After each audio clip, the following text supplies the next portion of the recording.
Assalamualaikum warahmatullahi wabarakatuh.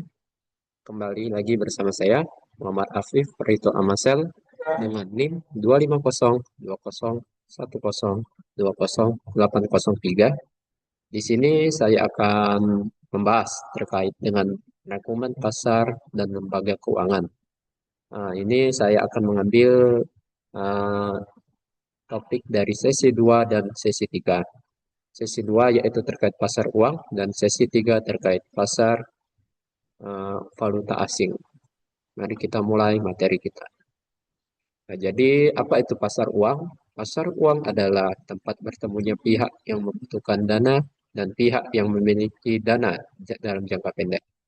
Jangka waktu transaksi berkisar dari 1 hari hingga 1 tahun. Pasar uang berfungsi sebagai sarana pendanaan jangka pendek bagi perusahaan, pemerintah, maupun lembaga keuangan. Nah, jadi fungsi, tujuan, dan instrumen pasar uang. Fungsi pasar uang itu sendiri adalah eh, satu, memenuhi kebutuhan dana jangka pendek. Dua, menjadi sarana investasi jangka pendek bagi investor. Eh, dan yang ketiga, mendukung kelancaran kegiatan ekonomi. Nah, itu untuk fungsi pasar uang, kita beralih ke instrumen pasar uang.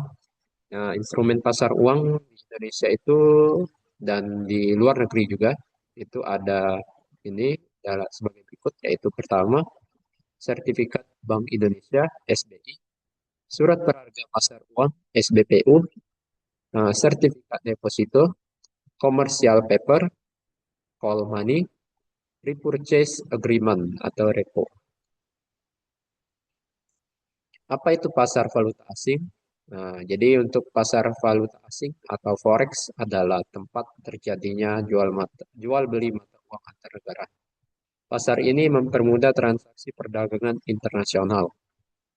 Jadi itu untuk pasar valuta asing. Jadi ini terkait dengan pasar valuta asing juga, yaitu nilai tukar antar mata uang itu disebut dengan kurs.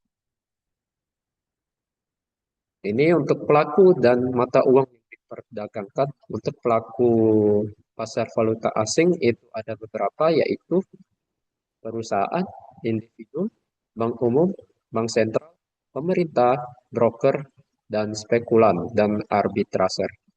Mata uang yang paling banyak diperdagangkan itu ada USD, US dollar, euro, atau yang dipakai oleh Perhimpunan Negara Eropa, Great Britain Pound Sterling dipakai oleh negara Inggris, JPY yaitu Jepang Yen dipakai negara Jepang, Australian Dollars dipakai Australia, Canadian Dollars dipakai Kanada, CAF dipakai oleh Swiss. Ini tujuan dan transaksi dan jenis transaksi falas. Jadi untuk tujuan transaksi falas itu ada beberapa, yaitu melakukan pembayaran internasional, mengirim dana ke luar negeri, mempertahankan daya beli, dan mencari keuntungan dari perubahan kurs dan yang lainnya juga. Ini untuk jenis transaksinya, falas itu ada spot, swap, dan forward. Jadi kesimpulannya apa dari materi yang singkat dan padat yang kita bahas barusan, yaitu yang pertama itu adalah pasar uang menyediakan pembiayaan dan investasi jangka pendek yang membantu menjaga likuiditas perekonomian. Kalau pasar valuta asing itu memfasilitasi pertukaran mata uang untuk mendukung perdagangan dan transaksi internasional. Nah, jadi keduanya itu memiliki peran yang sangat penting dalam menjaga stabilitas sistem keuangan serta mendukung aktivitas ekonomi global.